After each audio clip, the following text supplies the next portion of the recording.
masuk dalam hadirat Tuhan. Kita sama-sama mau persiapkan hati kita untuk ibadah kita pada pagi hari ini. Kita bersyukur untuk Tuhan yang begitu baik dalam kehidupan kita. Amin. Haleluya. Tak akan pernah ku sesali mengiring Yesus sepanjang hidupku, lewati lembah air mata, ku saksikan kemuliaan-Mu dinyatakan.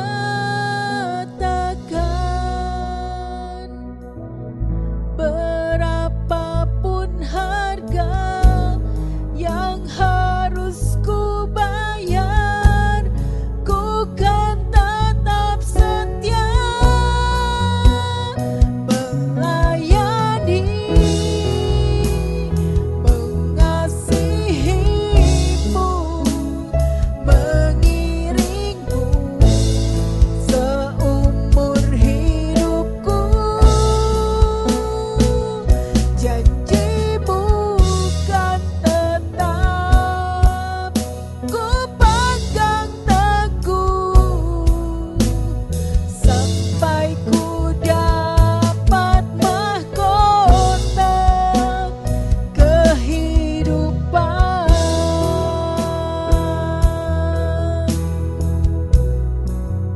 Haleluya. Tak akan pernah ku sesali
Janjimu kan tetap ku pegang teguh sampai ku dapat mahkota melayani, mengasihimu, mengiringmu seumur hidupku. Janjimu kan tetap ku pegang teguh sampai ku dapat mahkota kehidupan. Janjimu kan tetap, amin, ku pegang teguh sampai ku dapat mahkota kehidupan. Janjimu kan tetap ku pegang teguh sampai ku dapat mahkota kehidupan.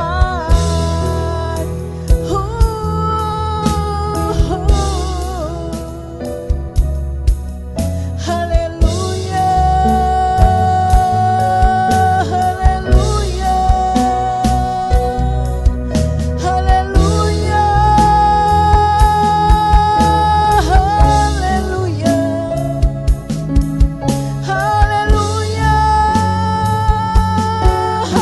haleluya,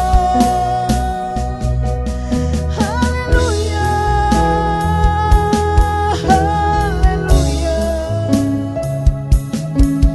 haleluya, haleluya, haleluya. Kami mau tetap setia, kami mau tetap taat Tuhan. Haleluya, haleluya, haleluya.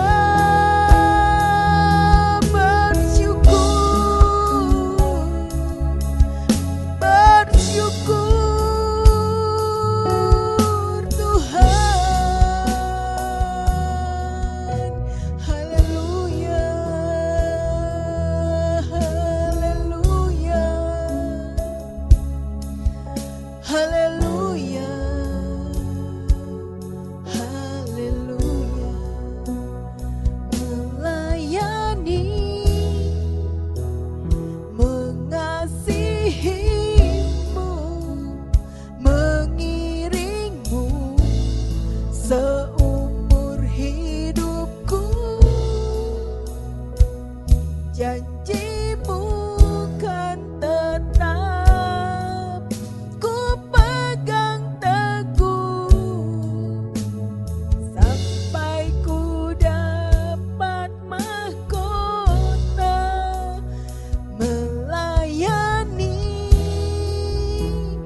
mengasihimu, mengiringmu seumur hidupku.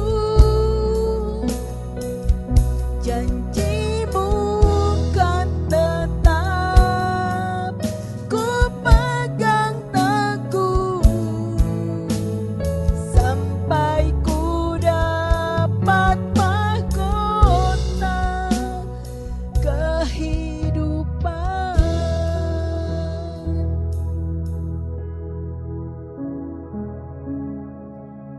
Janjimu kan tetap ku pegang teguh sampai ku dapat mahkota kehidupan. Beri kemuliaan, beri kemuliaan bagi Raja di tempat yang maha tinggi. Bapak surgawi, terima kasih untuk pagi hari yang indah Kau berikan kepada kami Tuhan. Kami masih boleh kembali beribadah Tuhan. Meski di rumah kami masing-masing, tapi kami tetap merasakan hadirat-Mu nyata Tuhan di tengah-tengah kami. Biarlah kami mau tetap setia, melayani, mengiring-Mu sepanjang umur hidup kami. Kami akan mulai ibadah kami pada pagi hari ini. Tuhan, hadirlah bersama dengan kami. Di dalam nama Tuhan Yesus, kami berdoa dan bersyukur. Haleluya. Amin. Amin. Haleluya. Selamat pagi Bapak Ibu Saudara. Kasih Allah tak berkesudahan, selalu baru setiap pagi. Amin. Haleluya. Amin. Kasih Allah tak berkesudahan, selalu baru setiap pagi. Rahmat-Nya pun tak pernah berakhir seumur hidupku. Amin. Kasih Allah tak berkesudahan, selalu baru setiap hari. Rahmat-Nya pun tak pernah berakhir seumur hidupku. Dengan sukacita ku kan menari, dengan sorak-sorai memuji. Ku nyanyikan pujian haleluya, nyanyi bagi Dia Sang Raja, nyanyi bagi Dia Sang Raja selamanya.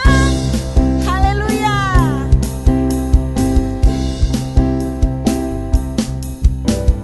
Kasih Allah tak berkesudahan, selalu baru setiap pagi.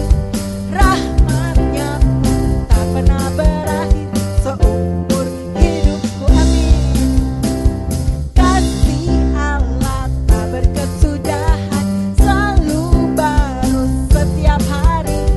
Rahmat-Nya pun tak pernah berakhir seumur hidupku. Dengan sukacita ku kan menari, dengan sorak-sorai memuji. Ku nyanyikan pujian haleluya, nyanyi bagi Dia Sang Raja, nyanyi bagi Dia Sang Raja.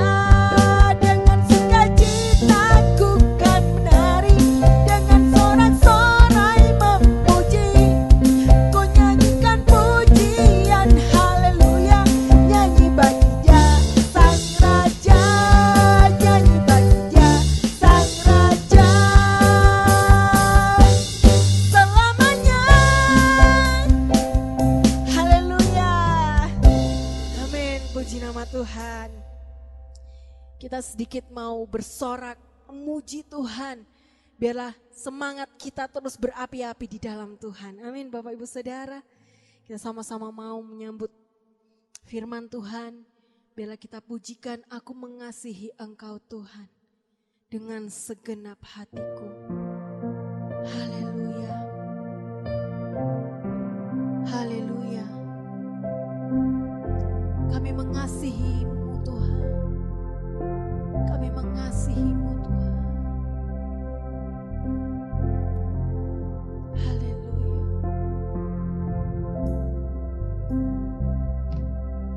Aku mengasihi Engkau Yesus dengan segenap hatiku. Aku mengasihi Engkau Yesus dengan segenap jiwaku. Aku mengasihi Engkau Tuhan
bersyukur Tuhan.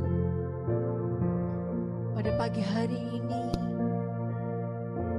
kami sungguh menikmati hadirat-Mu di tengah-tengah kami Tuhan. Pada pagi hari ini kami bersatu hati bersepakat Tuhan untuk berdoa syafaat bagi bangsa dan negara kami Indonesia. Berkati bangsa dan negara kami Indonesia. Jauhkan dari segala bencana-bencana apapun Bapa. Biar belas kasih-Mu nyata Tuhan bagi bangsa dan negara kami Indonesia. Berkati Bapak Presiden kami yang memimpin Tuhan, Bapak Jokowi.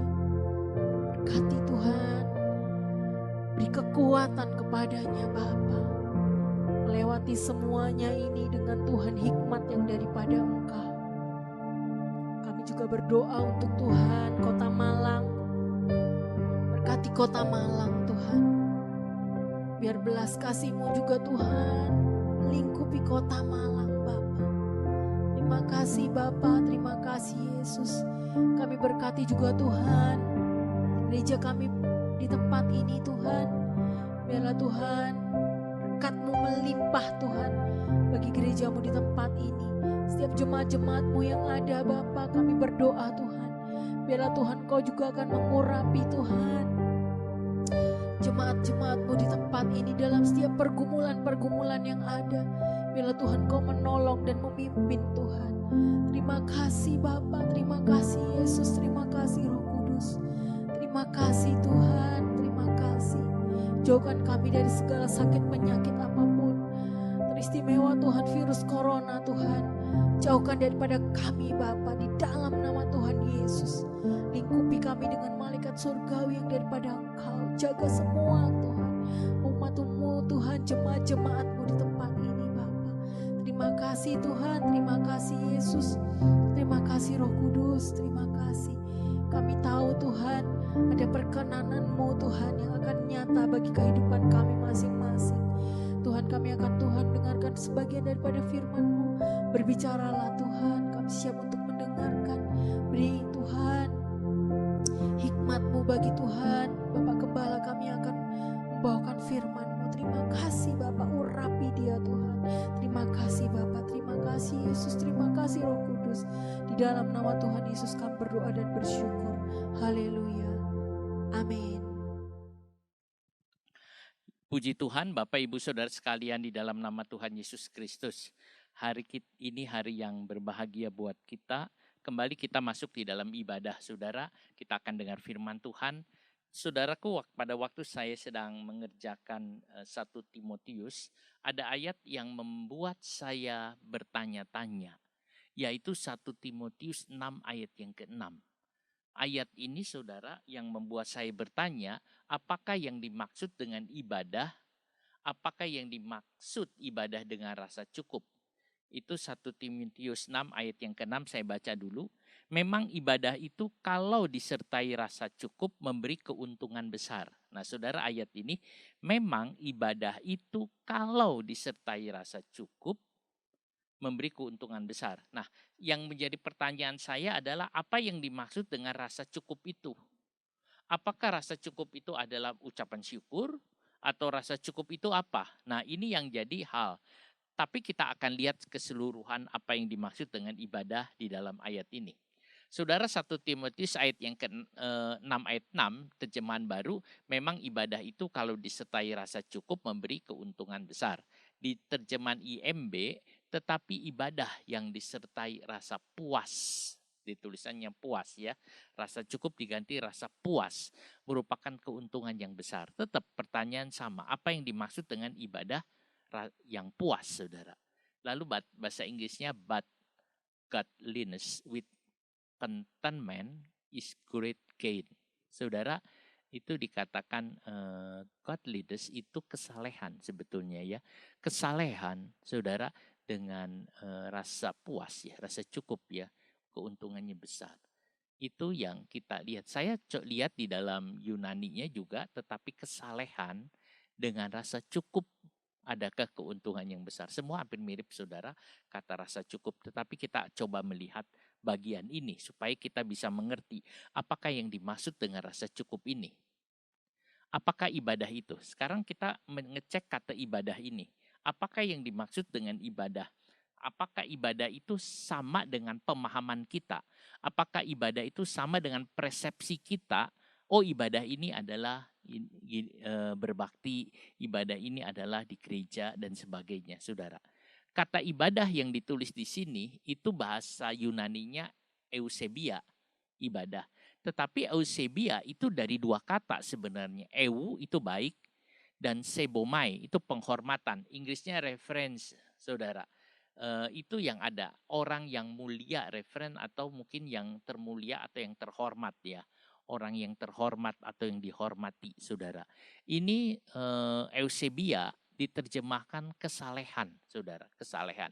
Jadi eusebia itu sebetulnya orang, seseorang yang memberikan atau hidupnya untuk kehormatan bagi Tuhan.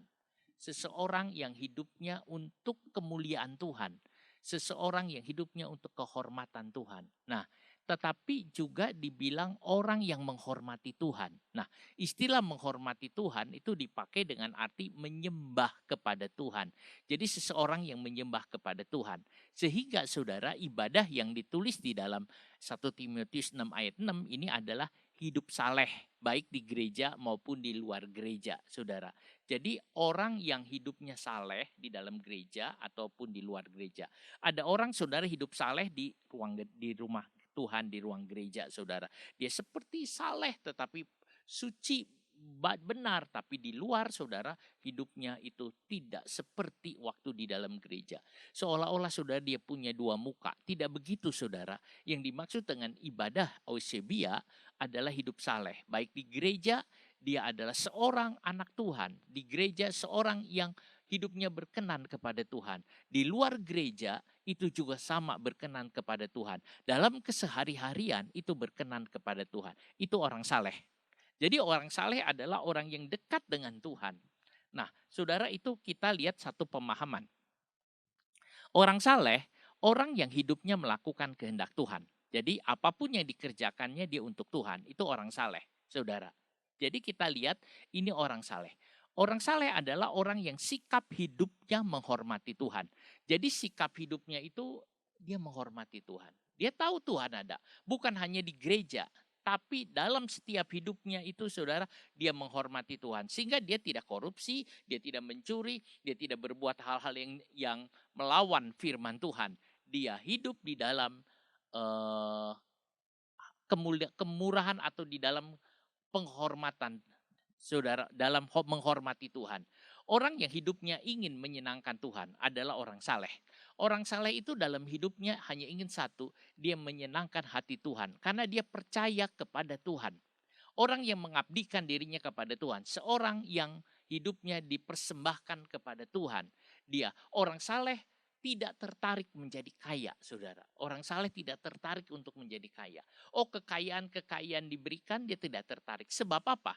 Sebab ia memiliki kekayaan batin yang lebih dari yang ditawarkan. Mengapa orang saleh itu tidak tertarik untuk menjadi kaya? Sebab dia memiliki kekayaan batin yang lebih daripada yang kekayaan yang ditawarkan, saudara. Itu orang saleh. Ini bukan berarti orang saleh itu tidak atau orang saleh itu seorang yang miskin. Tidak juga, saudara. Orang saleh adalah orang yang tidak menganggap kekayaan itu sebagai satu kebahagiaan. Kira-kira begitu, saudara. Saudaraku, orang saleh, kesalehan itu membawa manusia dekat dengan Tuhan dan tidak terikat dengannya.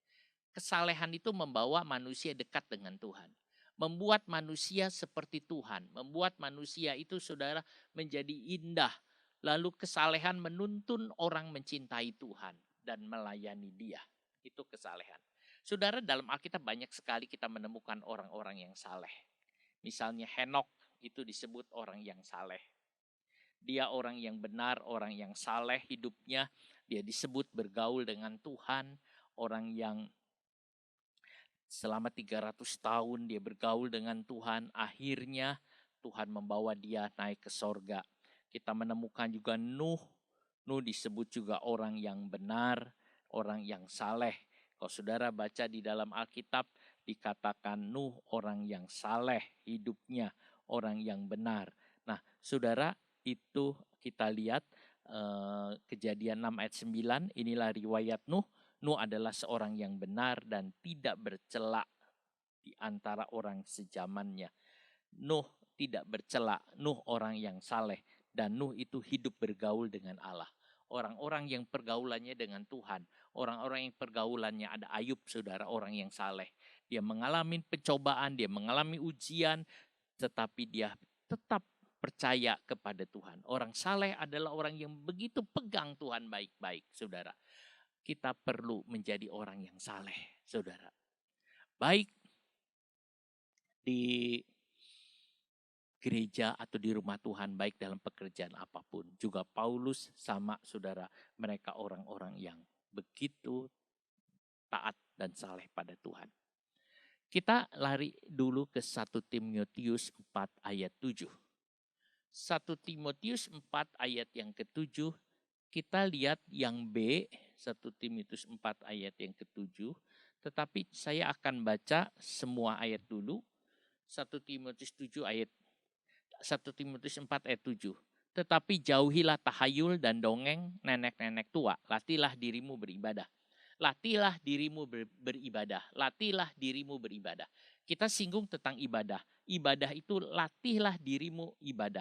Exercise yourself toward godliness, saudara. Latihlah dirimu hidup saleh. Latihlah.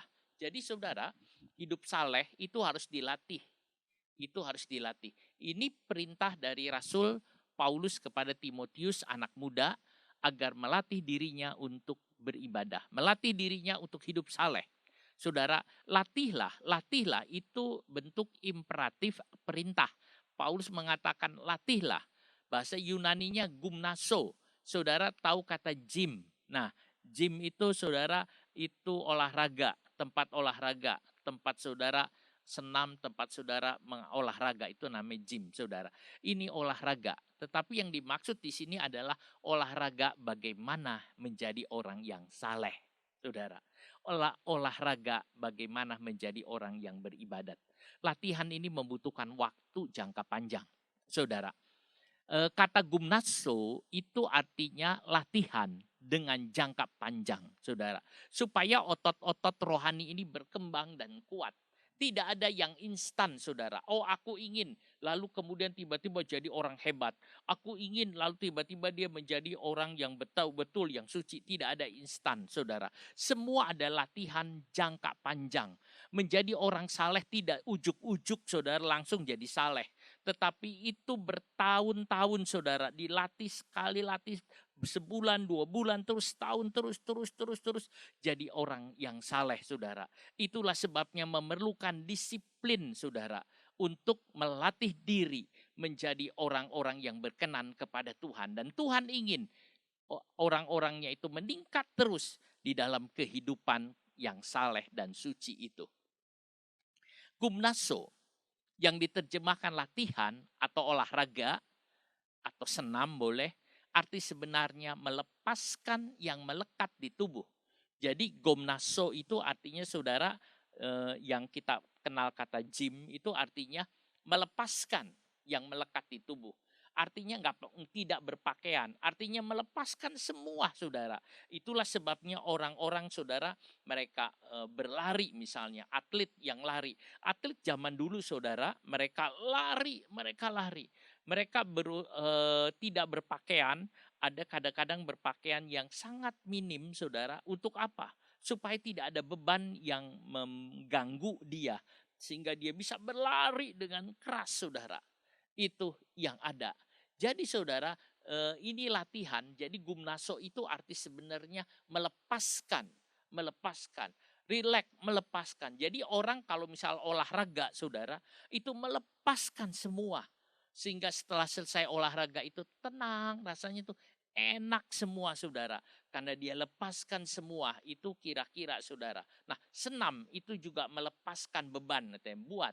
Pada zaman dahulu atlet dalam berkompetisi juga lakukan gitu. Harus membuang segala beban yang memberatkan. Itu para atlet saudara yang sedang berlari, dia bilang buang segala pikiran-pikirannya. Sebab kalau pada waktu dia berlari, dia memikirkan istrinya, memikirkan anaknya, memikirkan situasi, memikirkan semua.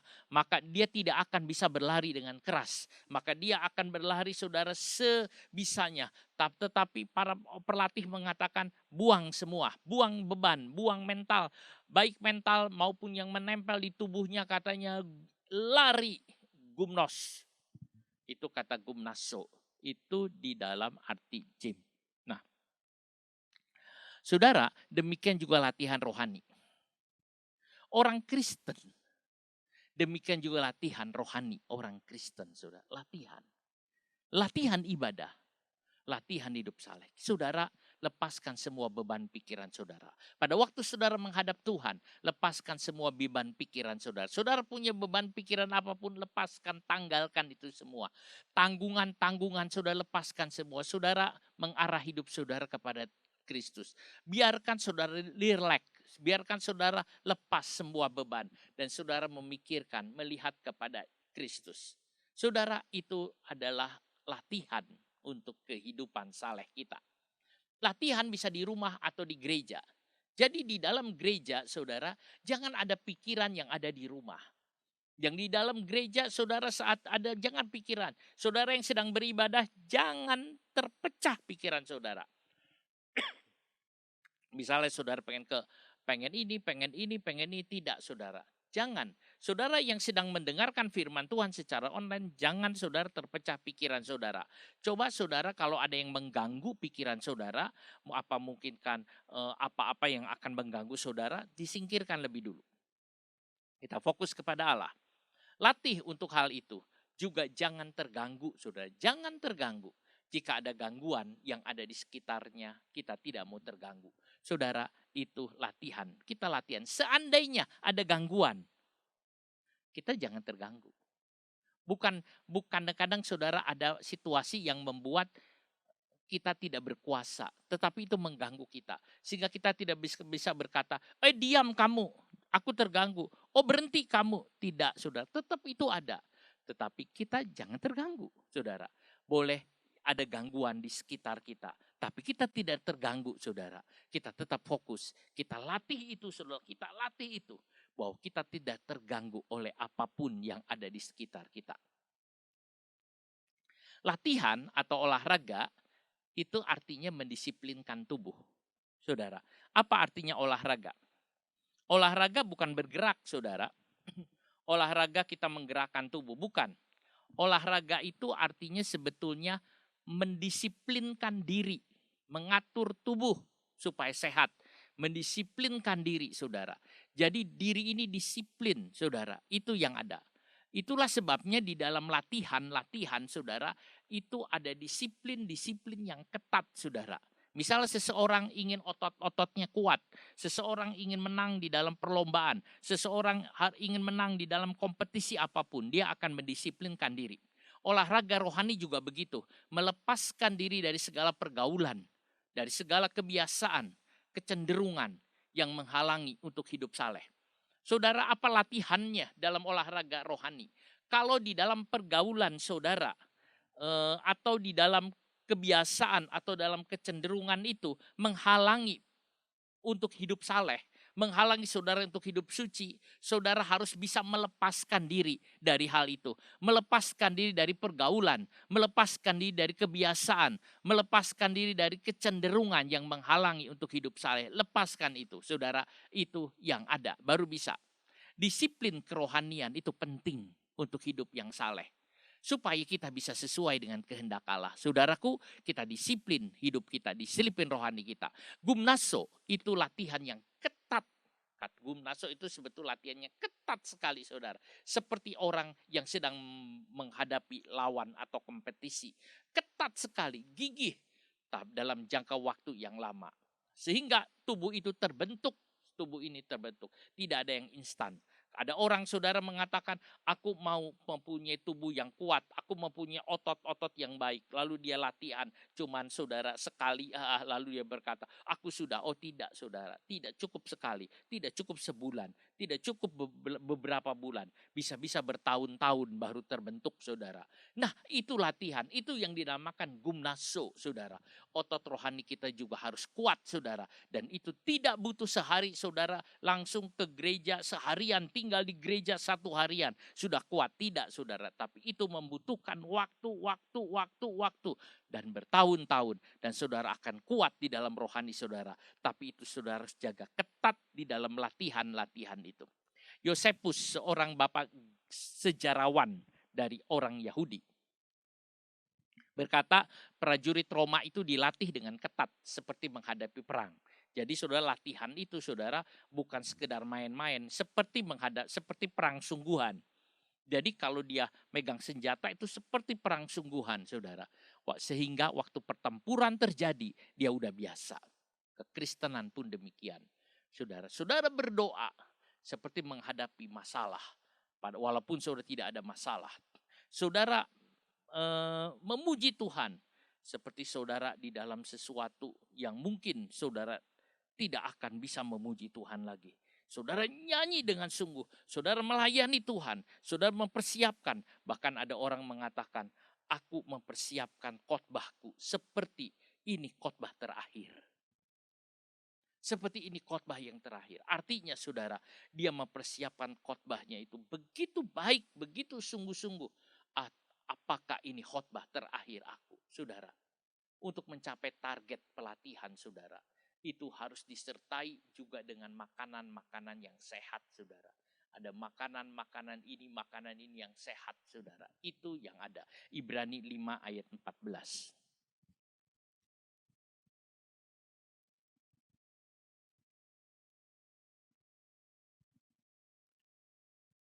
Tetapi makanan keras adalah untuk orang-orang dewasa yang karena mempunyai panca indera yang terlatih untuk membedakan yang baik daripada yang jahat. Saudara, ini kira panca indera yang terlatih. Makanan yang keras untuk orang-orang dewasa. Jadi saudara, untuk mencapai target yang kita inginkan dalam pembentukan tubuh sehat jasmani yang kuat atau dalam pembentukan rohani yang kuat, saudara, membutuhkan makanan juga. Makanan yang apa? Makanan yang keras, makanan yang bergizi, makanan yang menguatkan. Bukan makanan yang lembek, saudara. Tetapi makanan yang betul-betul bergizi. Sehingga dia bisa. Itu yang dimaksud, saudara. Jadi makanan juga diperlukan. Bukan hanya latihan, olahraga. Tetapi makanan. Coba saudara lihat, perhatikan para atlet. Dia juga memperhatikan makanan yang ada, saudara. Itu yang kita bisa lihat. Saudara, latihan rohani juga harus makan makanan yang baik. Itu yang ada. Sehingga satu kekuatan pelajar. Daud mengatakan, ujilah aku Tuhan. Lihat aku Tuhan. Aku ini asli. Ujilah aku Tuhan. Aku keluar seperti emas. Kenapa? Daud mengatakan ujilah aku Tuhan. Karena dia sudah terlatih. Kalau orang belum terlatih, dia minta diuji saudara. Dia belum terlatih. Tetapi kalau saudara terlatih, katakan ujilah aku Tuhan. Tetapi saudara, Tuhan tetap akan menguji. Sebab itu saudara harus berlatih. Latihan adalah mendisiplinkan diri. Disiplin adalah kunci untuk mahir dalam segala hal. Saudara, kita harus mendisiplinkan rohani kita. Disiplinkan. Orang yang tidak mau mendisiplinkan diri. Misalnya Simpson, saudara. Atau Samson. Ini orang yang tidak mendisiplinkan diri dalam kesalehan hidup. Tuhan memberikan kepada dia kekuatan. Tuhan memberikan kepada dia janji. Tuhan menyebut dia sebagai nasir Allah. Tetapi dia tidak disiplin dalam hidup saleh, saudara. Dia berbuat dosa. Dia merusak akan hidupnya. Sehingga dia bergaul banyak dengan perempuan-perempuan, sorek, pelacur-pelacur. Dan dengan Delilah akhirnya dia habis, saudara. Kekuatannya tidak ada artinya, saudara. Jadi disiplin itu kekurangan dari Simpson adalah dia tidak mendisiplinkan dirinya di dalam hidup yang saleh. Latihan itu butuh komitmen. Latihan itu butuh komitmen. Latihan butuh itu keteguhan hati. Saudara, kalau tidak, sudah enggaklah. Ada orang mengatakan, aku mau berlatih, aku mau berlari, tiap pagi aku bangun. Tetapi sekali, keduanya dia enggaklah, saudara. Tetapi butuh komitmen. Apapun juga harus, kalau dikatakan ia jalan, iya. Dia tidak takut dengan tantangan apapun, saudara. Itu yang ada. Kenapa? Kalau kita teguh, saudara, kita bisa lepas dari cengkraman zaman ini. Saudaraku, ingat musuh kita ini, dunia, daging, iblis. Dunia, daging, dan iblis tidak pernah cuti. Dunia, daging, dan iblis tidak pernah libur, saudara. Dia tetap bekerja, dia tetap mengganggu, dia tetap merusak. Saudara, sebab itu kita pun, saudara, harus melatih diri kita kuat. Tiap hari, tiap hari, tiap hari. Kita mendisiplin diri kita, saudara, untuk tetap ada di dalam latihan-latihan ini. Misalnya, saudara, kalau pagi saudara bangun untuk doa, biar tetap saudara pagi bangun doa. Kalau saudara menyediakan waktu sore atau siang untuk berdoa, saudara tetap, dan itu jangan dirubah, saudara. Dengan apapun, saudara, jangan dirubah. Itu harus saudara komitmen, saudaraku. Itu harus ada. Dalam apapun, saudara, komitmen baru ya, kuat, saudara. Kita jangan kendor, saudara.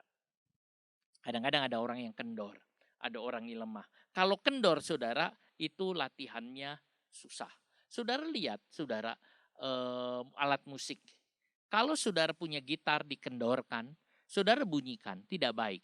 Tetapi pada waktu dikeraskan, saudara, bunyinya enak. Baik gitar, baik piano, baik biola, saudara, itu ada, saudara, alatnya untuk setem, saudara. Jadi kita lihat, jangan kawat itu dibiarkan kendor. Kadangkala harus ditarik supaya bisa mengeluarkan bunyi yang merdu, saudara. Hidup kita harus ketat, jangan sampai kendor. Saudara, hidup kita harus ketat. Latihlah dirimu sendiri. Latihlah dirimu beribadah. 1 Timotius 4 ayat 8. Latihan badani terbatas gunanya, tetapi ibadah itu berguna dalam segala hal. Karena mengandung janji, baik untuk hidup ini maupun untuk hidup yang akan datang. Katanya, saudara, latihan atau olahraga secara badani, kata Paulus, gunanya sedikit. Ini bukan berarti Paulus anti olahraga, tidak. Ada gunanya, boleh, tapi gunanya sedikit dibandingkan dengan ibadah, saudara. Jadi ibadah itu gunanya sekarang dan juga yang akan datang. Ibadah ini adalah ditulis hidup saleh. Olahraga ada gunanya, tetapi sedikit. Saudara, diet, puasa, pantangan, olahraga ada gunanya sedikit. Diet itu ada gunanya, saudara. Puasa ada gunanya, tetapi sedikit. Selama di dunia, memang baik, sehat, tetapi tidak ada dalam kehidupan kekal. Saudara, ibadah berguna di dalam banyak hal. Itu penting sekali. Senam sedikit gunanya. Kata sedikit ditulis sementara, oligos. Olahraga itu gunanya hanya sementara saja, saudara. Sedangkan latihan rohani itu selama-lamanya. Artinya, segunanya itu selama-lamanya. Untuk latihan, saudara harus sediakan waktu. Kalau saudara melatih diri untuk misalnya sehat, saudara harus menyediakan waktu yang teratur, yang tetap. Demikian juga jika kita latihan secara rohani. Kita harus punya jadwal waktu yang tetap, saudara. Jangan begitu mudah merubah jadwal waktu saudara dengan Tuhan. Orang yang tidak menyediakan waktu tidak akan terbentuk. Kita harus membentuk, ada usaha yang keras untuk itu. Bagi orang percaya, olahraga itu dipakai supaya tubuh ini sehat. Oke, agar bisa melayani Tuhan dengan tubuh yang sehat. Jadi yang bagus adalah latihan jasmani. Oke, latihan rohani. Tetapi latihan rohani harus lebih dari latihan jasmani, saudara. Disiplin jasmani dan rohani. Disiplin adalah jiwa ketentaraan. Prajurit Tuhan harus disiplin. Itu yang Tuhan kehendaki. Mengapa perlu disiplin dalam kerohanian? Waktu yang diberikan itu begitu pendek. Saudara, mengapa kita perlu disiplin? Karena waktu yang diberikan itu begitu pendek. Ayub 9:25.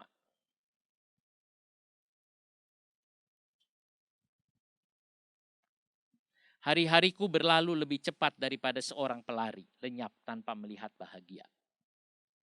Saudara, kata Ayub, hari-hariku berlalu lebih cepat. Cepat berlalu daripada pelari. Saudara, waktu yang diberikan pendek, waktu itu akan cepat berlari. Sebab itu saudara, kita harus melatih diri kita, mendisiplin kita. Pada waktunya, roh kita kuat. Jika tidak terbentuk, akan mudah jatuh menghadapi apapun. Sebab iblis merancang, dunia merancang sesuatu. Tapi kita yang ada tinggal di dunia, kalau kuat, kita tidak terpengaruh, saudara. Tidak terganggu. Imun kita kuat. Dunia mengajak santai. Tuhan menyuruh disiplin. Jangan membuang waktu. Ketergesaan Abigail datang kepada raja telah mencegah kematian Nabal sekeluarga. Waktu Daud mau marah, waktu mau membunuh Nabal satu keluarga. Nabal adalah istri dari Abigail. Abigail cepat-cepat datang menemui Daud. Dia mengatakan jangan membunuh Nabal. Akhirnya keluarga itu tidak jadi dibunuh, saudara. Kita perlu juga cepat mengerjakan sesuatu. Tapi yang paling baik adalah tepat dalam banyak hal. Apa keuntungan hidup saleh? Hidup saleh itu berguna, baik hidup sekarang maupun hidup yang mendatang. Hidup sekarang ini saudara, kalau saudara hidup saleh, ada banyak kesempatan-kesempatan yang saudara dapat dari Tuhan. Seringkali saudara kalau kita hidup saleh, kita tidak menjatuhkan diri dalam perbuatan dosa, maka ada banyak perkara-perkara yang indah kita bisa selesaikan. Saudaraku, tapi kalau hidup di dalam dosa, maka dia akan memboroskan waktunya. Hidup itu ada dua. Pertama, bios, hidup karena memang memiliki napas. Memiliki nyawa, dia hidup. Binatang itu hidup, bios, karena dia memiliki nafas. Tapi zoe yang seringkali diterjemahkan hidup kekal, hidup karena memiliki nilai. Ada nilai dalam hidup ini. Orang saleh hidupnya penuh nilai. Baik di dunia ini maupun di akhirat, saudara. Itu hidup dengan Tuhan. Henok hidup saleh. Ia menikmati hubungan dengan Tuhan. Ia menyenangkan hati Tuhan. Tuhan bersenang dan Tuhan mengangkat dia hidup-hidup. Ibadah dengan rasa cukup. Apakah yang dimaksud dengan ibadah rasa cukup? Ini yang tadi saya tanyakan di awal. Apakah yang dimaksud dengan cukup di sini? Cukup autarkeia. Cukup itu artinya saudara, dalam bahasa Yunani autarkeia, seseorang yang bebas dari ketergantungan kepada hal-hal duniawi. Ibadah dengan rasa cukup itu artinya saudara, ibadah dengan tidak tergantung kepada hal-hal duniawi. Itu saudara. Kadang-kadang di dalam ibadah, mungkin di dalam persekutuan, ada yang banyak bergantung kepada hal-hal material, duniawi. Misalnya tempat, oke. Oh tempatnya harus begini, begini. Mungkin lagi berpikir kepada alat musik, musiknya harus seperti ini. Lalu juga tentang keahliannya harus seperti ini. Nah, saudara, yang Paulus dikatakan di sini, ibadah dengan rasa cukup itu artinya kita tidak bergantung kepada apapun. Kita hanya bergantung kepada Tuhan. Kita tidak bergantung kepada sekitar kita, cuaca kita, atau apapun saudara. Tetapi kita bergantung hanya kepada Tuhan. Nah, ini yang dimaksud pertama dengan rasa cukup. Ibadah itu kalau disertai rasa cukup memberi keuntungan besar. Baru saudara dapat keuntungan yang besar. Kalau punya pikiran seperti itu. Jadi kita harus mempunyai pemikiran di dalam ibadah kita atau dalam ibadah hidup kita dalam melakukan sesuatu saudara. Mungkin tidak di gereja. Tadi saya cerita soal di gereja. Mungkin tidak di gereja, di sekolah saudara. Saudara juga tidak bergantung kepada apapun yang ada. Saudara tetap percaya kepada Tuhan. Bahwa Tuhan akan melakukan. Ibadah itu akan mendatangkan keuntungan besar kalau hidup kita tidak menganggap kalau hidup kita tidak menganggap bahwa benda-benda di dunia ini sebagai sesuatu yang perlu dipertahankan.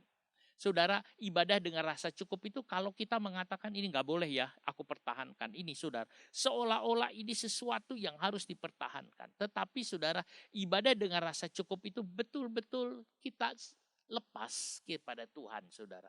Misalnya ada orang beribadah, saudara, ada orang di dalam beribadah ingin kaya, saudara. Atau dia mengatakan, kenapa kamu beribadah?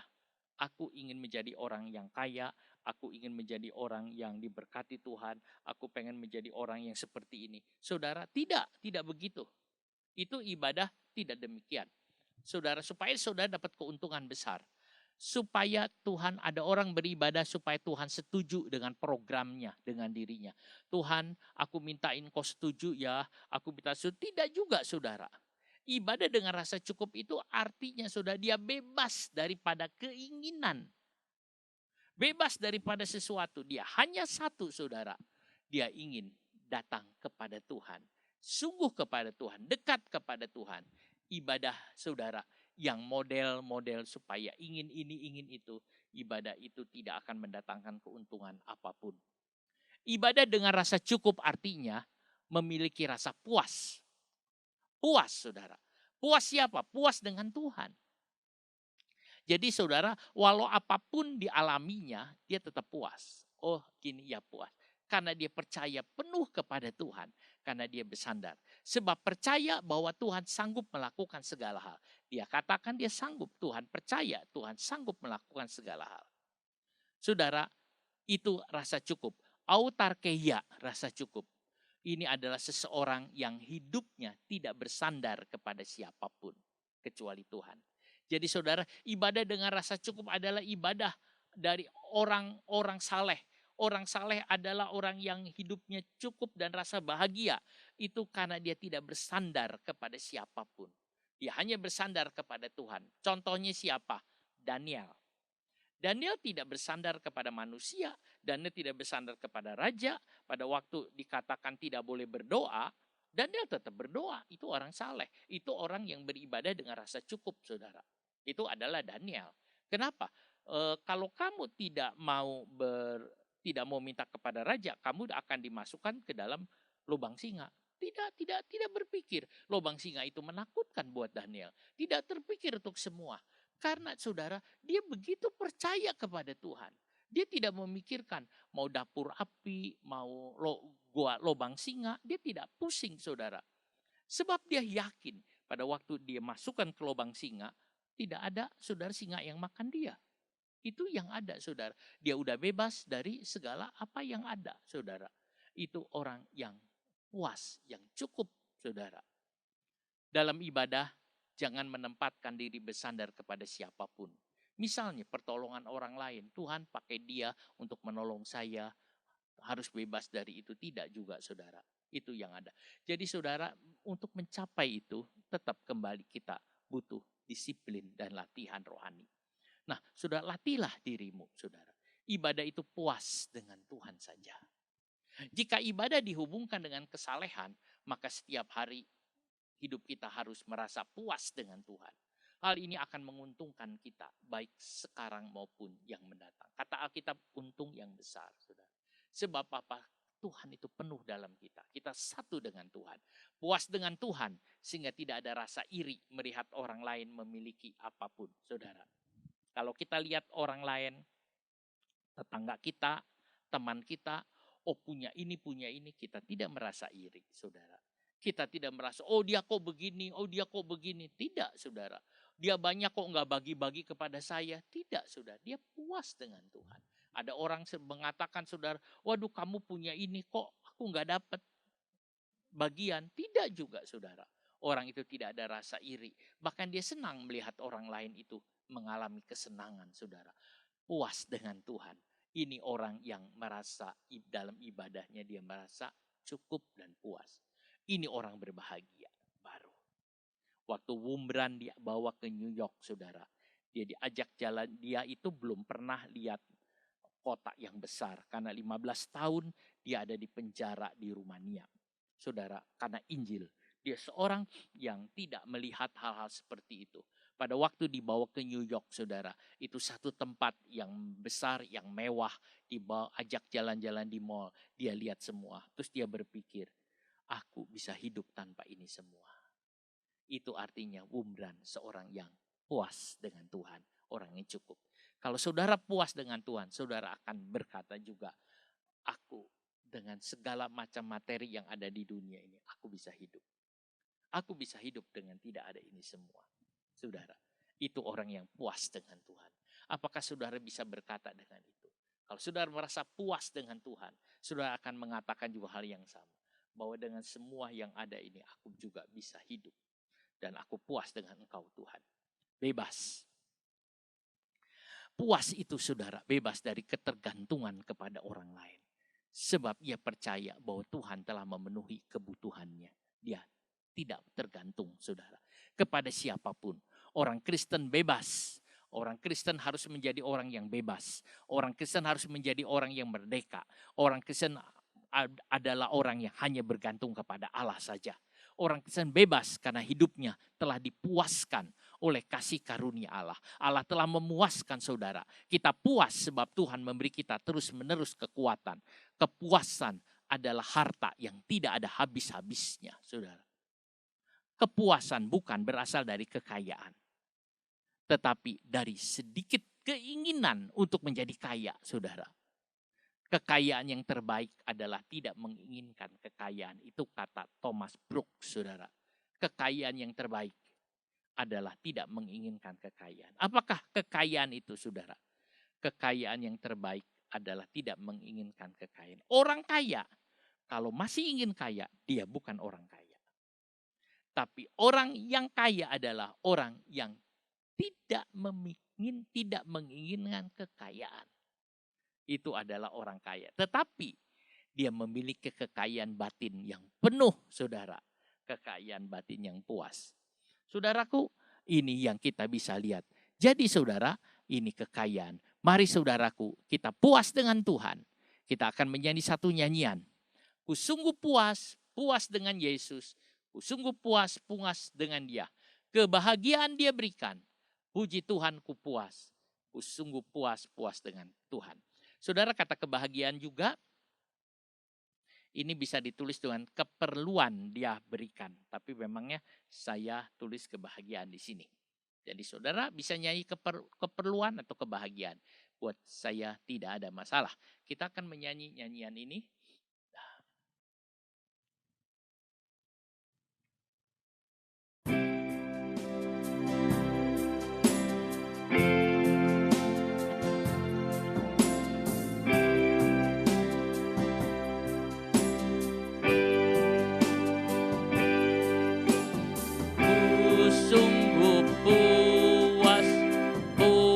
Dengan Yesus, ku sungguh puas, puas dengan Dia.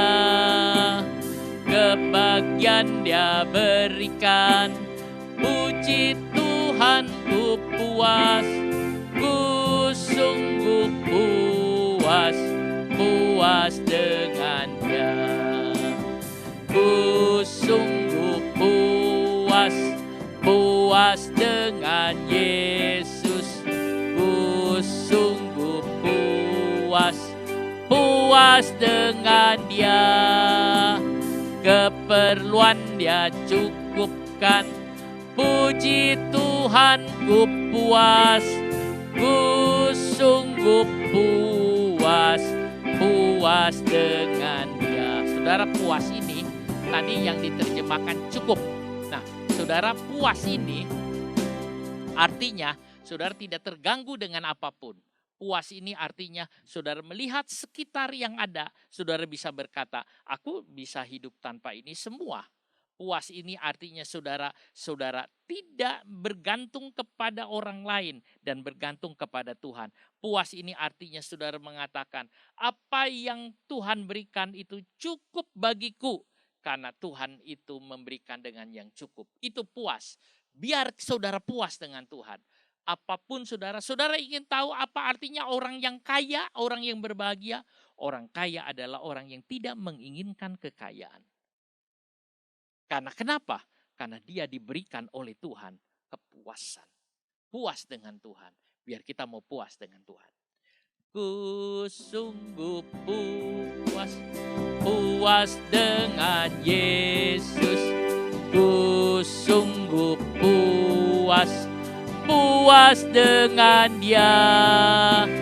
Kebahagiaan Dia berikan.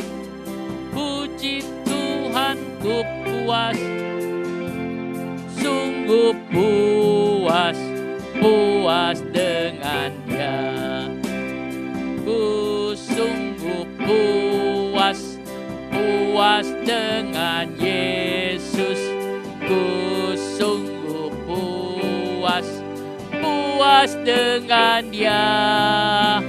Keperluan Dia cukupkan. Puji Tuhan, ku puas, ku sungguh puas, puas dengan Dia. Saudara yang puas nyanyi dengan tepuk tangan. Ku sungguh puas, puas dengan Yesus.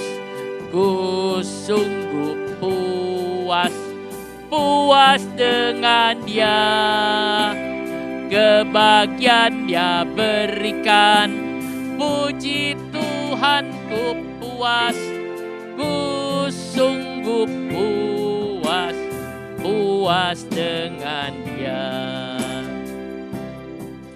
Kita berdoa, Bapa di sorga, kami berterima kasih untuk firman-Mu hari ini. Tuhan sudah menolong kami, Tuhan sudah memimpin kami. Tuhan mengatakan kepada kami ibadah dengan cukup, rasa cukup itu keuntungannya besar.